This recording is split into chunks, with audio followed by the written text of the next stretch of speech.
Hey anime nerds and nerdettes, holy fuck, I can't believe I just said that. Hello and welcome to a new episode of Anime Brain Freeze. We are your hosts. I am John. And I'm CC. And this is the show where we review our favorite shows of the past season to revisit them for ourselves and maybe give you some incentive to go back and check out a couple of the interesting anime you missed.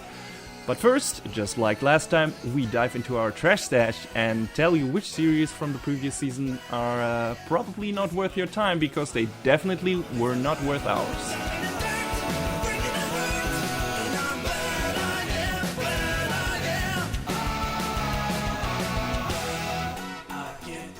So today in the trash session we're going to talk about two shows that are very similar. That's because they are, of a genre that is very popular these days, and that's the hello, I'm an irregular guy at a magic high school with a lot of women who are after me for some reason, which is not really understandable.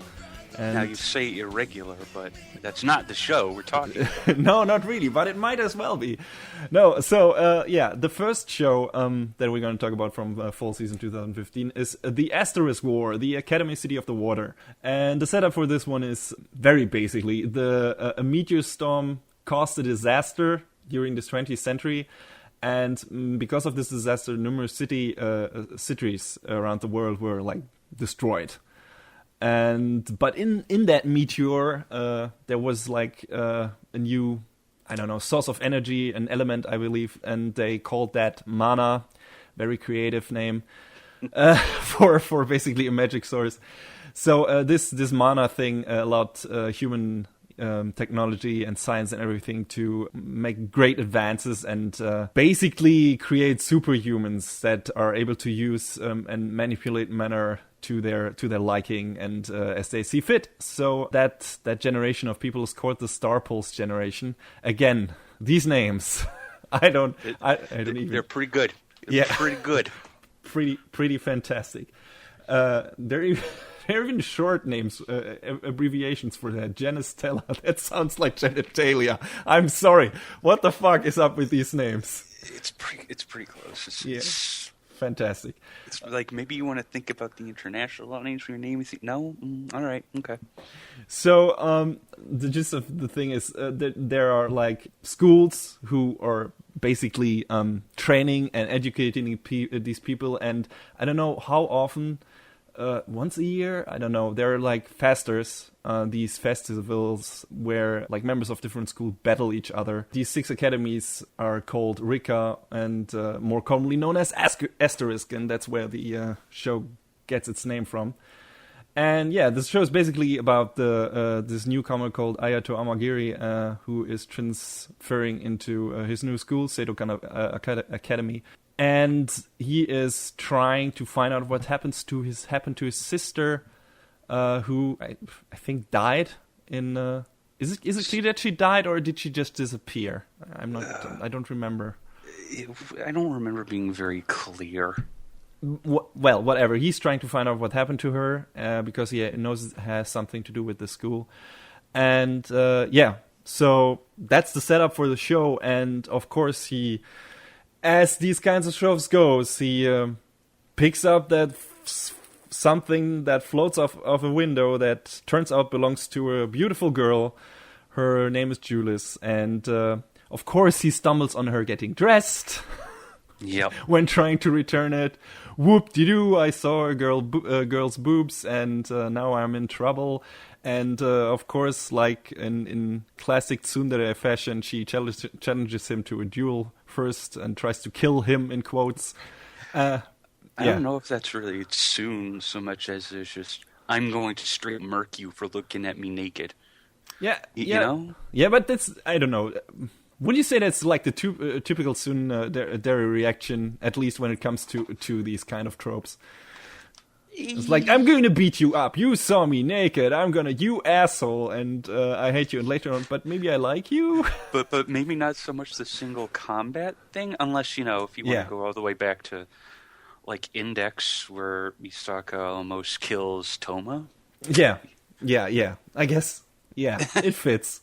She challenges Ayato to a duel first, to beat him up for seeing her naked, but then, of course, they become friends pretty quickly after he protects her from an attack by an unknown assailant, as this stuff goes. And yeah, that's basically, our two main characters for the setup. And there's a manifold of other female characters that later turn on, yeah, maybe. They're in there to turn you on, obviously. And, it's just, the characters are just your magic high school harem archetypes. The tsundere, the old childhood friend who could become more, the seductive student council president with the enormous jugs, and, the introvert. I don't know if hers were as big as some of other characters I've seen, but you're not off the mark. No. Yeah, there is some, there's some physics in this anime. Quite a lot. And yeah, you got the introverted, very polite sword master too. Like, you have seen those before. You've seen a lot of those characters before. And I guess that's my problem with this show, or was my problem. That's why I personally dropped it. I don't know about you, but all of this has been done so many times. And I know this is a bit hypocritical because I'm a big fan of shonen anime, and you got the same archetype and character tropes and plot developments in those show again and again too. But I don't know, just the harem stuff, and where this girl is an option and this girl is an option, and it has to be in there because you are the self-insert character. That's why the main character is such a bland cardboard cutout who, for some reason, is good as everything because you're supposed to be that character. There's so many other shows that are worth mentioning right now. Yeah. Just because of that. Yeah, exactly. I mean, there's more than this, but there's just two that just immediately pop into mind. Which would be Sword Art and? and Mahoka. Oh, yeah. Mahoka, oh my god. That's... A bit aside, we're going to have to do a Sword Art cast so that the both of us can air our grievances about it. Oh, yeah. Oh, so many grievances. The whole show is a grievance in itself. Yeah. But yeah, for another day. But yeah, that's what put me on there. Like, there's... all of this has been done, and the show doesn't deliver enough interesting developments or story setups to make up for the lackluster character roster.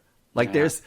There's not enough new stuff in there, or it doesn't get there quickly enough. Like, what happened to Ayato's sister? What is the higher mystery? What is the conspiracy? It's just, it wallows too much in the, well, now we have to, tell you about this character you already pretty much know about everything about, because you have seen that, archetype so many times before in these kind of shows. So it kind of makes me wonder if they even got to it with this particular season, because there was another season of it coming up. I think it's either spring or summer this year.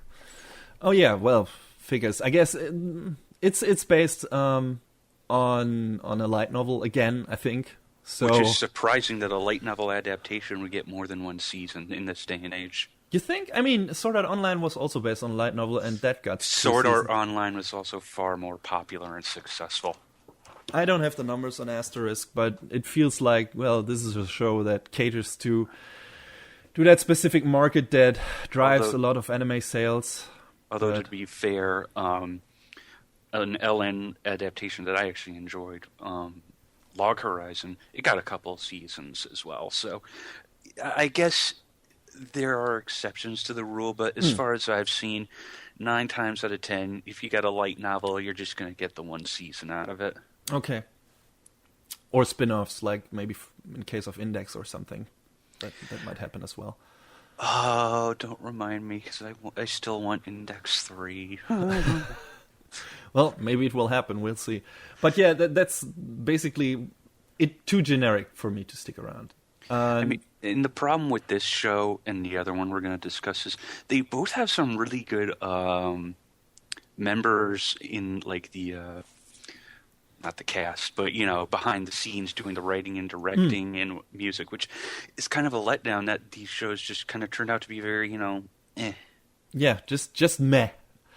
I mean, the first, you said, like, the staff has good people in it, and you see that in the first episode. I mean, the show which is why I feared for Erased. Like the show is produced by A1 Pictures, and it falls into the typical trap that the first episode looks fucking amazing. It's really good looking. The colors pop. The characters are on model. The animation is fluid and everything. It's very shiny. There are a lot of effects.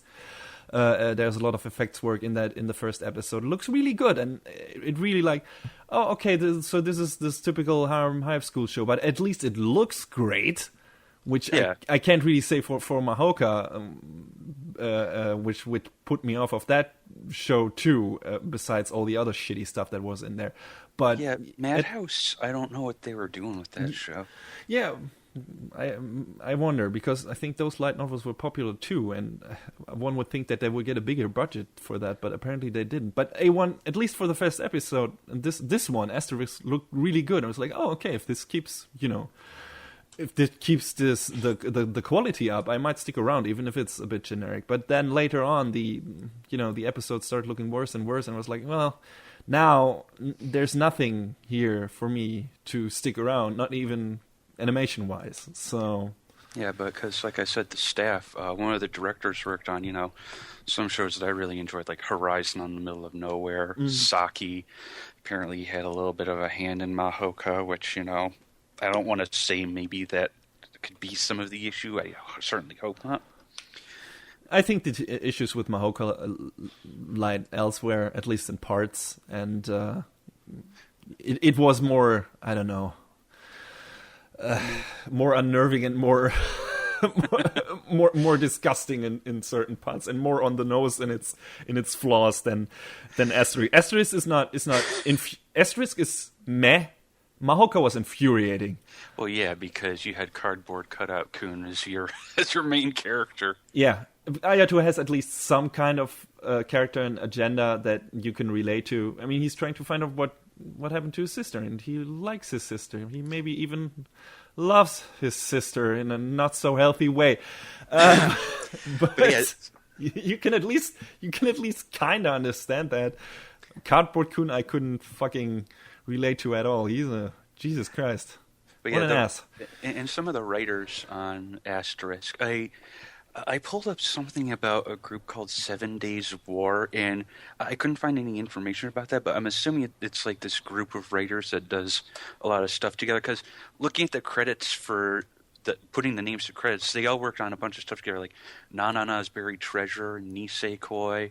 One of them worked on like the Monogatari series. One of them worked on Overlord. So, oh, yeah. I liked Overlord quite a lot. Maybe I'll talk about that once the second season hits, if it does, because that was a surprise for me. I didn't expect that show to be as good as it was. I don't know, anything you want to add to Asterisk? What maybe the show needed to make you stick around, or why you dropped it?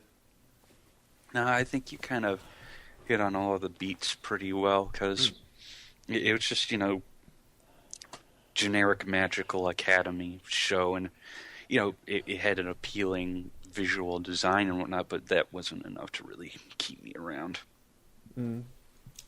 Yeah, understandable. Same for me. So the second show, which might as well be the same show, you want to tell us a bit about that? Because I haven't watched that. Like, I haven't even watched one episode, but mainly because I heard that the show you're going to talk about is like the setup is basically the same, but it doesn't look as good as Asterisk. So it's like, well, might as well keep with the good-looking show if it's basically the same. So is that true? Is it like really just almost completely the same, or is there a different setup? Well, the name first off is I don't remember the full Japanese names, but it's a Chivalry of a Failed Knight in English. Is Rakudai Kishi. Like I said, the full Japanese name escapes me at the moment, but it was animated by our friends at Silverlink, who their work is up and down as well. Mm-hmm. It's as far down as Chaos Dragon, but the one that's deep down. That's deep down, a very deep well, filled with shit. But probably their highest quality work as of late was a show called Fate Collide Liner Prisma Ilia. which I know you weren't super big on because, it was just a goofy, stupid spin-off of the Fate series, and I can see where you get that opinion. Yeah, well, I wasn't really down on it. I was like, just, oh, well, okay. I'm not the super Fate fan. I like Fate, but I don't think I need to watch a spin-off. Didn't have to do anything with it being goofy. Where it's like, no, if it's not like part of the main storyline and anything, I just don't need to watch it. But that doesn't mean that that it's a bad show or anything. It was just not in my field of interest. Fair enough. But yeah, Rakudai Kishi is... It's like copy-paste. But I feel like the character interactions compared to Asterisk, I feel like there was more there to that. And I really like, seeing the characters just be basically asshats to each other. Because it got to a point where it's like, it seems like no one can agree upon anything. And there's another show this season, and I'm watching that's, very similar, that has a very unreliable cast, but it makes it charming, I feel, for better or for worse. But yeah, Rakudai Kishi is just, again, forgettable. You could probably pass it over. Like, if you've seen One Magical Academy, self-insert show, you've seen them all. And I mean, plus, that season there was a real overload. There was these two shows. There was that, Anti-Magic Academy Platoon show. I don't remember the name of it, but... I didn't even see that. I mean, I didn't even notice that. Probably my brain saving me from myself or anything. I don't know. Yeah, it just got to a point where it's like, do we need 3 of these in one season? And I chose to watch. Do we need 3 of those in 1 year? That's the question. I could do with once a year, if at all. But well. But again, Chivalry had some great talent on the staff, like a couple of the directors. They both worked on Watamote, and oh man, that show! I remember watching it, and there were some parts where I was like, "Why am I looking in a mirror?" It's because it was about a character who was very socially awkward and whatnot. But what else do we have here? Worked on a show that I really like, No Non Biori, very cutesy slice of life show.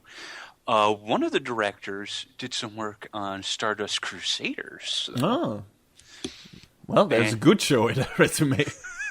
And I think the other director is like one of Silver Link's in-house people, Shin Onuma, because they've also done Baka and Test, Dusk Maiden, and some other stuff as well. Mm-hmm. The show is written by a guy, Shogo Yasukawa, who's done some JoJo's as well. Familiar of Zero, Food Wars.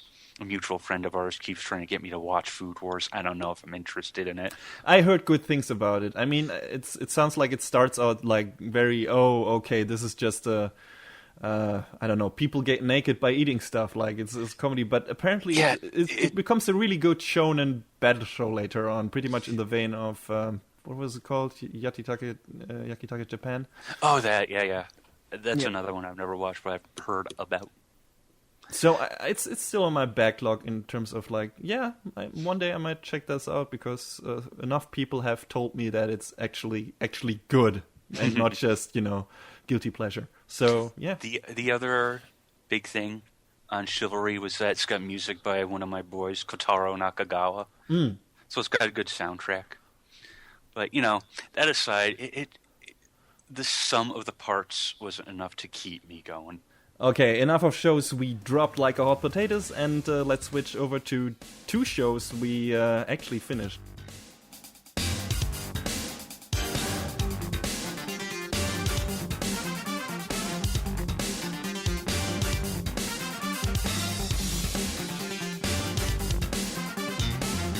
Okay, the first show you're gonna talk about is a show I, again, have not touched at all, haven't watched, and that's called, I believe, Hidan Aria, AA? Mm-hmm. Alright, so what's the show about?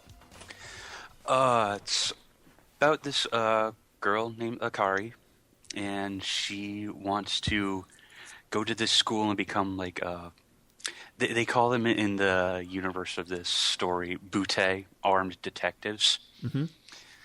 which going back to the series before this one, they didn't really clearly outline what that was, and I felt lost watching it. But this time around, they kind of slightly outlined it a little bit better. Strange that it took the second series to do that. But Akari wants to follow in the footsteps of the number one greatest skilled detective, Aria Holmes Kanzaki. Of course, there has to be a Holmes in there. Well, of course, you have a Holmes, and you have a Lupin the Fourth. Oh, Jesus. Yeah, one of the themes of the show is that they, kind of pull out the names of these, fictional, well, I guess in the world of these shows, of this show, they're not fictional. They are very real, and these characters are supposed to be their descendants. Yeah. But yes, they start pulling these names out, like Lupin and Holmes and such and such and this and that and the other thing. But that's neither here nor there for Akari. She wants to be the best, like no one ever was. Yay. Pokemon? No? But she's just a klutz and a doofus. She has the lowest rank in the school, rank E. I mean, this is starting to sound kind of familiar compared to, other shows, isn't it? A bit, yes. But, as she forms this contract with Aria, somehow, out of the goodness of Aria's heart, she's like, yeah, all right, sure, I'll train you. But if you screw up too much, I'm just going to drop you like a bad habit. No. So, it was kind of a weird story where it starts off being a whole lot of nothing, and but as time goes on, you start to see flashes of Akari's past, and that's where it starts to get a little more interesting, because there's this villainous character who's hiding in the shadows, and you don't really see very much of her until towards the end, and it's like, you will teach me your family's secrets, or your sister's going to die. And it's like, now we're raising the stakes and things are getting interesting. So it takes a little bit to get to the meat on its bones, and the meat is very sparse, as it were. Also, lesbians? Yes. All right. It's pretty, and I'm not saying that disparaging. Normal lesbians or lesbian bears? Bears? No. What? No, this is not Yuri Kuma. Oh, all right. Wait, what a shame. God, that was another. I never watched that show, but I saw some stuff about it, and I was like, what the heck is this? I heard it's worth to finish, but that's for a different time. Let's return to Hidan or Aria. Lesbians, all right. But yeah, that's a good thing. And I'm not saying that disparagingly. Yeah, No. I didn't get it, that way. I know, but for someone listening, it's like, oh, John's not down with people being gay. No, I'm just saying, it's lesbians. Everyone is gay for Akari. Okay. Except for Aria, everyone else is super gay for her, and it's like, okay, there's nothing wrong with that, but maybe you could just turn it down a little bit. Okay. It makes for some really goofy, funny moments, though. But so it's a Yuri harem show, I guess. It has elements of that, yes. All right. Well, sure. I mean, if we get that stuff, why are the lesbians not allowed to get it? Though I expect this show to have quite a big male fan base too, who are into that actually. Yeah, I mean, I kind of watched the first season of the show on a whim because it just kind of grabbed my interest for one reason or another. And that series kind of ended very awkwardly, I guess. It just felt like kind of a non-ending. So I was like, hey, I'll watch Aria AA. Oh, it's a spin-off with a different main character. But the other characters are strewn about in there, which was like, okay, so at least the connection between the two is more than tenuous. Double A like set before or after, during the same time? Is it basically the same time frame? I'm pretty sure it's after. All right. Okay. And I mean, the difference between the two is that the first Aria was a light novel, and this is a manga. Oh, all right. So it's basic. I guess it's the same as with Seraph of the End, where one of the characters, a story that is set before, the anime story was told in light novels, and the manga is set after that. Okay, all right, sure. I mean, do you need to have seen the first season to understand what's going on in Double A, or is it just like completely, I don't know, self-reliant and? I feel like it would enhance your understanding of, some of the characters that were pre-established, but I don't feel like it's wholly necessary. Mm. But, it helps to know who Aria and Rico and Kinji and like all these other, like I said, pre-established characters are. Mm-hmm.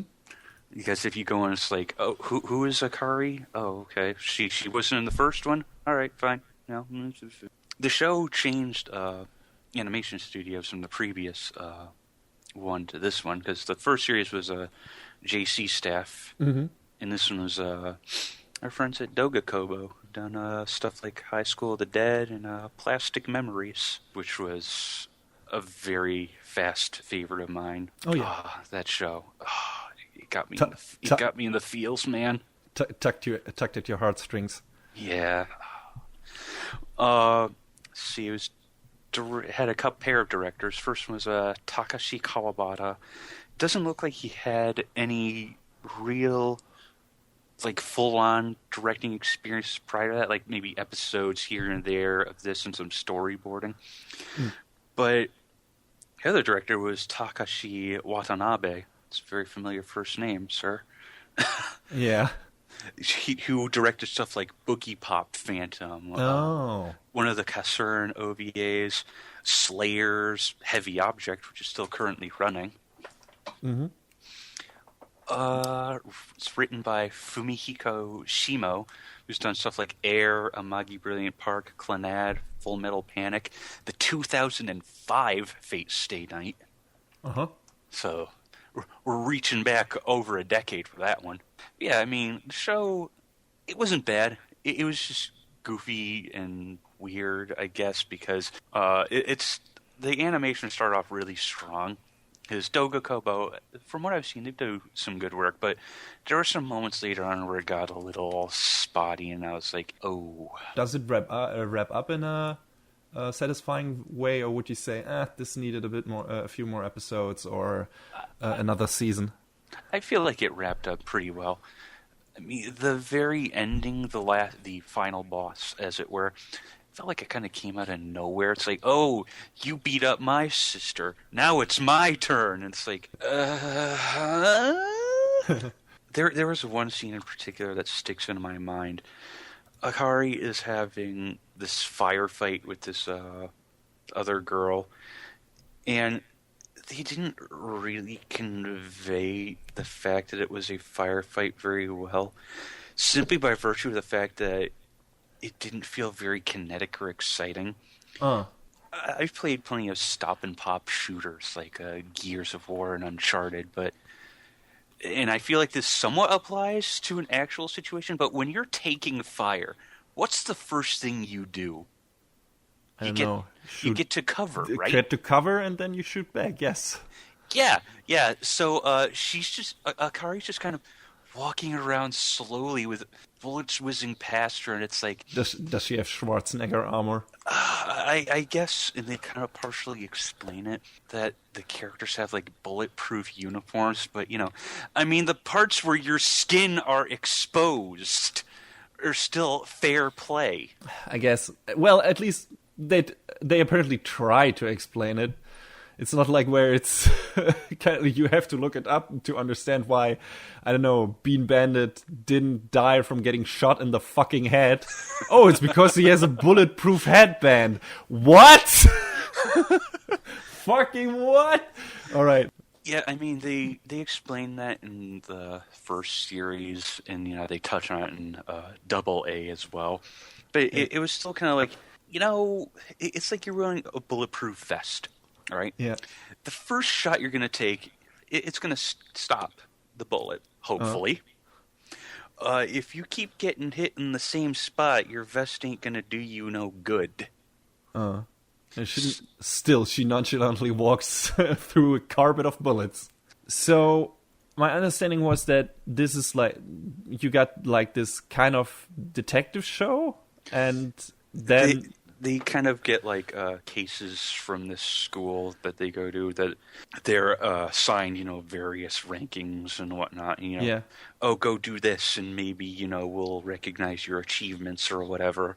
So is this more, I don't know, is this more focused on the mysteries they need to solve, or is it really more focused on the action parts, the shootouts you just mentioned? What is the higher volume in this show? Like, what's happening more? Would you say it leans more toward an action, I don't know, the action genre, or is it more, I don't know, puzzle, mystery based, whatever?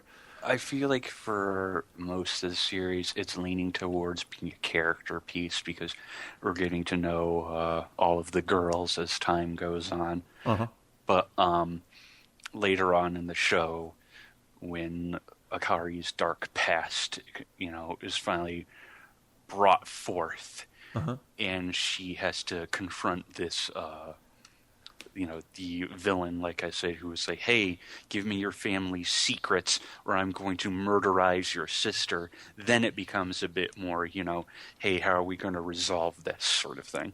Was the cast diverse enough to keep you going, or was it something else that, kept you strutting along? Stockholm Syndrome? Well, it didn't sound that bad when you described it.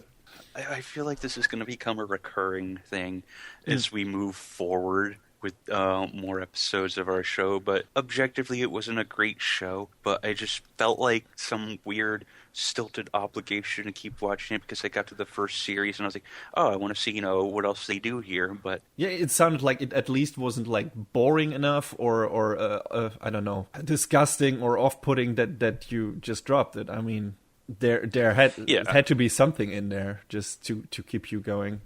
Was it just one single character, or maybe I don't know, just to see how the story wrapped up or where the characters are going? I mean, what was the main drive to continue to watch it, besides your obligation to finish it? Yeah, I guess it was I wanted to see, if there was something more to it, and admittedly, there was a little bit to it. So who would you recommend this show to, and maybe to an extent the first show, the first Aria show? I mean, if you got through the first show and you want more of, that world with new characters, you could certainly go for it, because it's a fun enough show that you could enjoy it. I suppose the payoff that Akari has towards the end of the story, where she has the resolution for herself and her sister, is probably the single best part to me. But the problem is trying to get to that point in the show.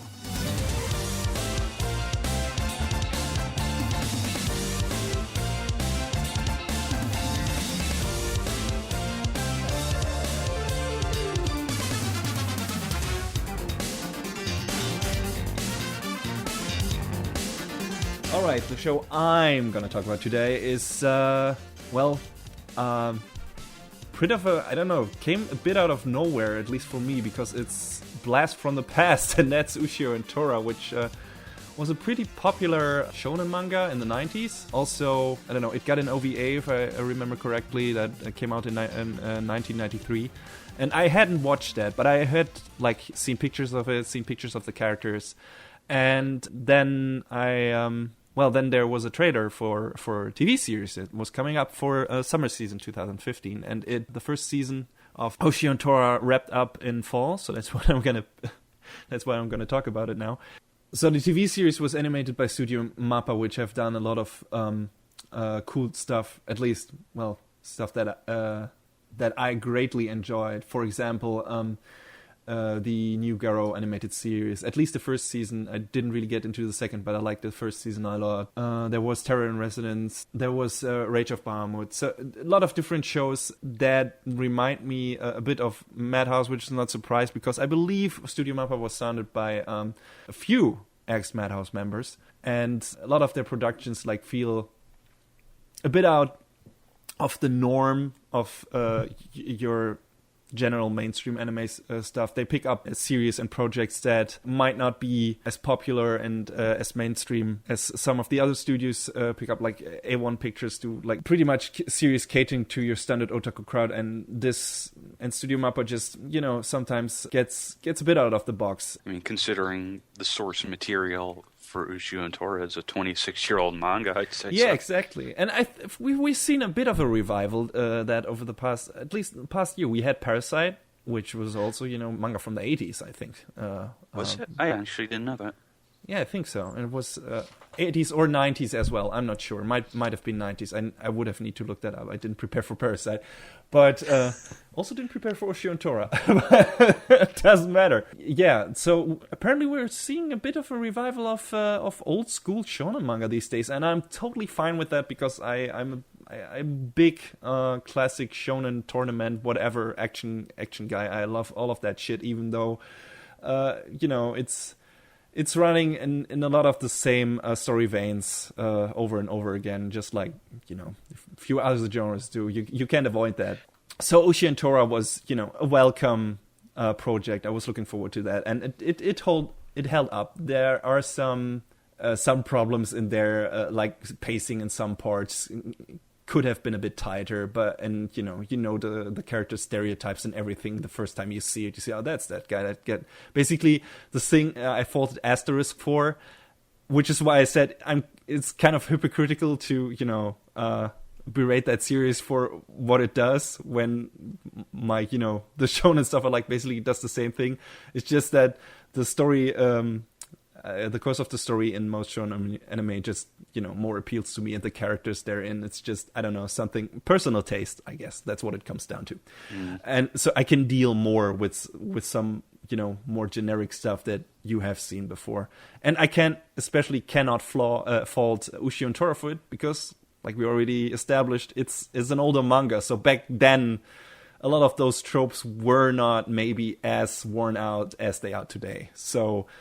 and Mappa updated, some of the stuff in there. I assume I haven't read the old manga, but, we saw some of the stuff updated with Parasite, transferring it to our current day, updating a few tech things and everything so that it matches up with with our current world. So you don't have like these weird anachronisms of characters, being in a story in the world that doesn't match up anymore with our experiences. So yeah, they do all that. It works fine. And I haven't even given the basic story setup yet, so let's do that. So there's this typical young high schooler called Ushio Aotsuki, and he lives with his father, who is a monk in a temple. So one day, Ushio, while cleaning up the temple, by accident breaks a seal that kept a monster called Tora, which is trapped in the basement of that temple, like concealed from the outside world. Ushio goes down to the basement and finds Tora, who is nailed to the wall with a magic spear.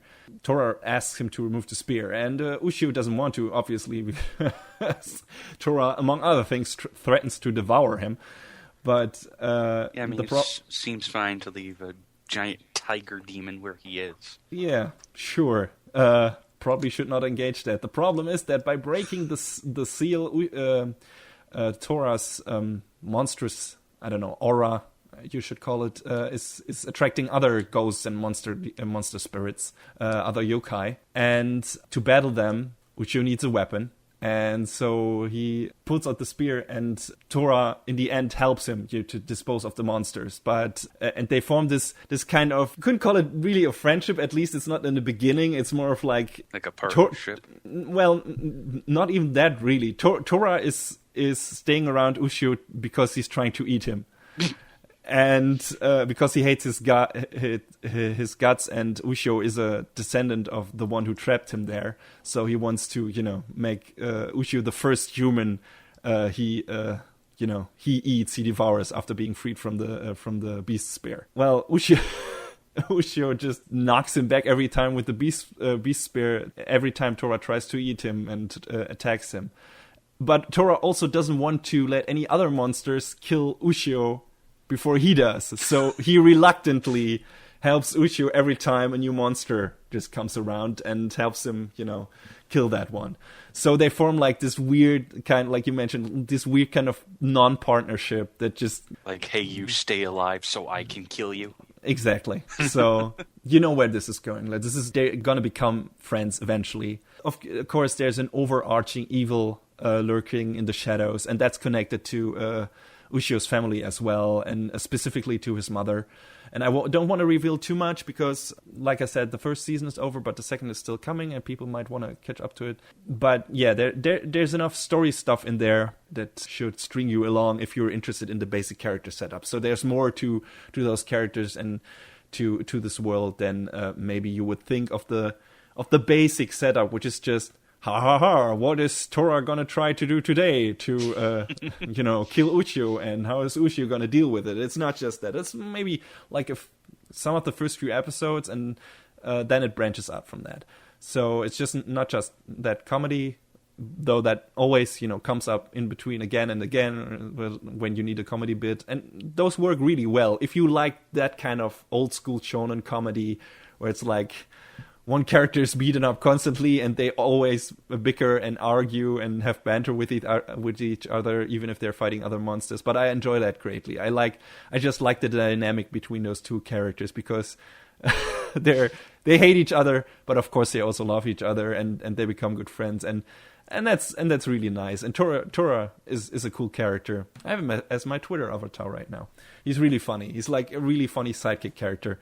The world itself is like, it's our time, but there are a lot of classic, just like Noragami, what we talked about in the last episode, there are a lot of classic ghost and monster characters in there that you maybe know from Japanese folklore, if you are a bit versed in that. Like, you got your Kappa, you got your Kamakiri, your I don't know what they even are. Are they weasels? I don't know. I believe so. Yeah. You got your Onis, your basically your giant Cyclops monster. You got everything you know from these stories, and they have to battle these characters or befriend them or whatever. So yeah, a lot of interesting monster designs in that show. That's maybe one of the things that attracted me the most. Is the design work in that show is really cool if you are into that more old school stuff. Like, the characters are really, I don't know, weird, sometimes really bulky, and sometimes really ugly faces. So if you can deal with that, and I'm fine with that, that's cool too. Just it's super shonen, super masculine at times, and but it's fun. It's really entertaining. It sounds like it very strongly embraces its roots. Oh, it definitely does, and MAPPA does its best to like honor that. And the show has the right director for this kind of stuff. Satoshi Nishimura. He worked, well, among other things, on Dragon Ball. He has mainly done storyboards. I think his big directing gig besides this one would be Hajime no Ippo. Looks and like of course, he did some direction on Trigun as well.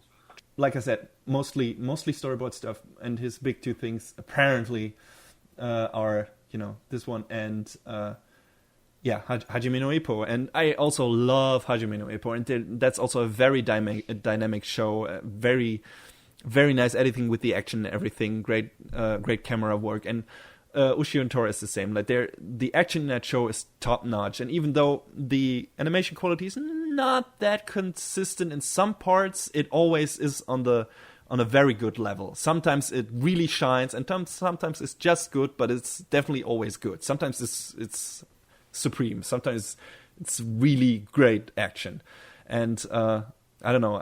That's definitely something that I always look to in MAPPA shows, and this one didn't disappoint in that regard. Well, so long as it stays out of the realm of being painfully bad, I think you're set. Yeah, it definitely does.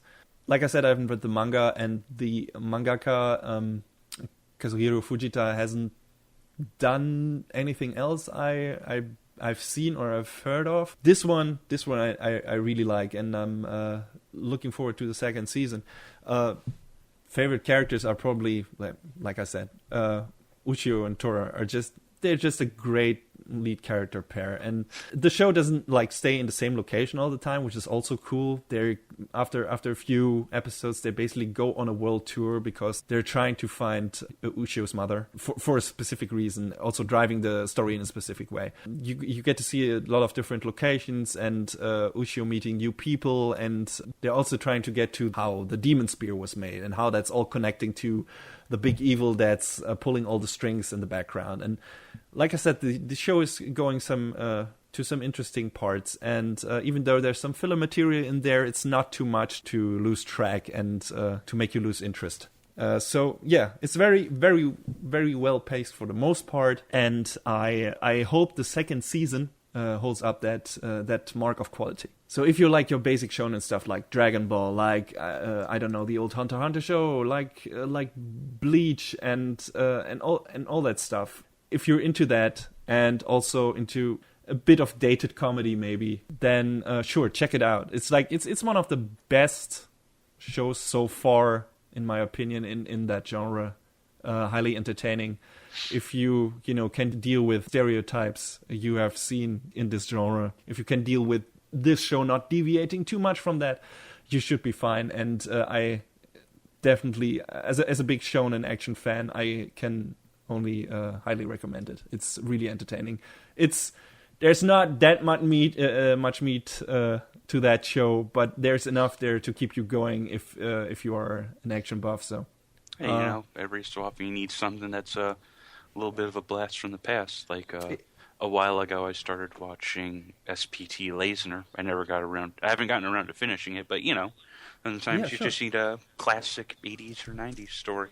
Yeah, and I mean the animation is current. It's current standards of quality, and so if you are not into that old stuff animation wise, you still get some of the new stuff in there. So, like I said, maybe check it out if you are into your typical shonen manga and are not put off by the designs of that show, who are a bit older, and by the comedy maybe. Definitely looking forward to more, which is coming, I believe, in spring season. So I'm definitely going to talk more about Ushio and Tora once that wraps up, and hope that show gets a good ending. And man, that big bad, I tell you, that's a monster design that you won't forget so quickly, because that's really great and really scary. I enjoy that a lot. So if you pick up that show, look forward to it, because that's great. I'd like to say I'll check it out, but there's a lot of shows that I'm interested in taking a quick look at in spring season. I'd rather you watch. I mean, Ushio and Tora is like super fast food. It's. I'd rather you check out, if any of my recommendations, I'd rather you check out Noragami instead. I was planning to check that out at some point. Yeah, because that's definitely more substantial. Ushio and Tora is a nice in-between series that's not heavy on your brain at all. Got some cool characters, cool female characters, cool male characters, cool monster characters. So, but it's just mainly a dumb, funny action show. And that's all you're going to get, but a very good version of that. So make of that what you will. Like I said, sometimes that's what you need. Exactly.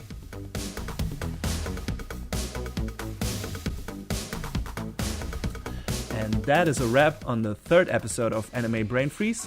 All the music in our show is from the Double Dragon Neon soundtrack by the amazing Jake Kaufman. Please go to vert.bandcamp.com and check out his work. It's awesome. You can find us on YouTube, Twitter, and animebrainfreeze.com. Leave us a comment anywhere you like, or write us an email. The address is animebrainfreeze@gmail.com. Thanks for tuning in. We hope you had a good time, and please join us again on our next episode. Hopefully you'll talk about someone that's slightly better next time. See ya. Adios.